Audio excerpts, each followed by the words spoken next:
The only thing that's tricky about the hem is just when it comes to the point here of the godet, you want to make sure that it's got a nice miter to it so that it looks really clean from the outside. You can see, again, here's the godet and here's our point where the front and the back meet. And then to miter it, the easiest thing to do is to just fold it. You're going to press everything up like this and then press it again like this. And you will end up with a nice little miter right there. So what I like to do is just give everything a press. It's 5/8 of an inch or 1.5 centimeters seam allowance.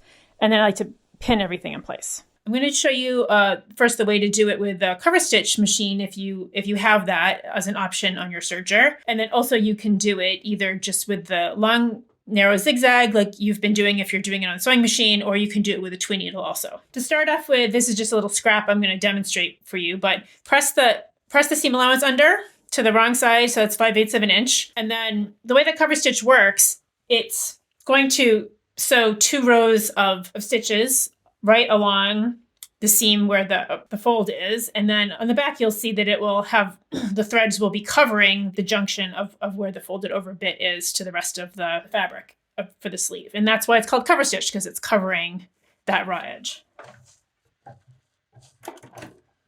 With my machine, you have to start with the hand wheel, a couple cranks. Then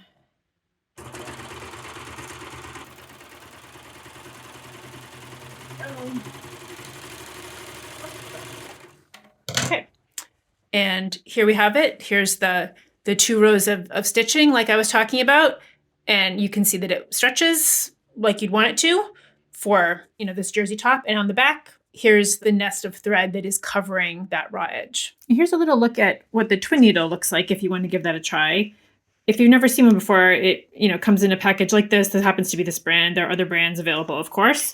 And here's what the needle looks like. It's just got it's basically 2 needles that are just joined together, and you have 2 threads. So on my sewing machine, this is the primary thread, and then this is the additional thread that I use for a twin needle, and you just thread both exactly like how you would thread only one, and then each of the threads goes through an eye here, and then you have a regular bobbin. When you sew with it, it's the same as any other thing that you would sew, and it will just stitch both threads simultaneously. Here's what it looks like. Here's the twin needle, what it looks like when it's done. It's really rather narrow because it's just the width of it is limited to the width of the 2 needles, and that's what it looks like on the front. And on the back, it looks like this. It's sort of it looks like a little zigzaggy, but it's how the 3 threads, basically the bobbin thread and the 2 top threads, come together. And here's the comparison of what the cover stitch looks like.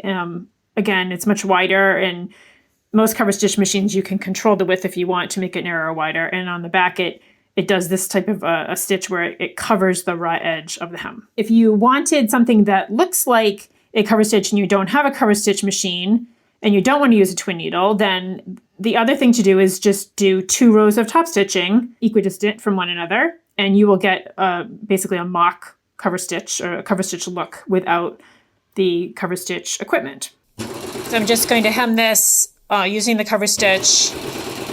It just goes along. I've already pressed and pinned, pretty liberally here so that it holds its shape. This 4-way stretch jersey sometimes has a mind of its own when it goes through this machine. Now, the only thing that's tricky is when you get to one of the little junctions here, you have to pivot a little bit. So I would sew to the line, lift the presser foot. I'm going to remove this pin that's in there and give it a little pivot.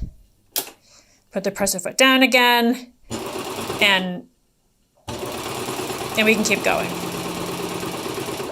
And just take a look at, here's the cover stitch from the wrong side, and you can see here's where the bottom point of the godet is and how it's all pivoted nice, cleanly, and what it looks like from the front side.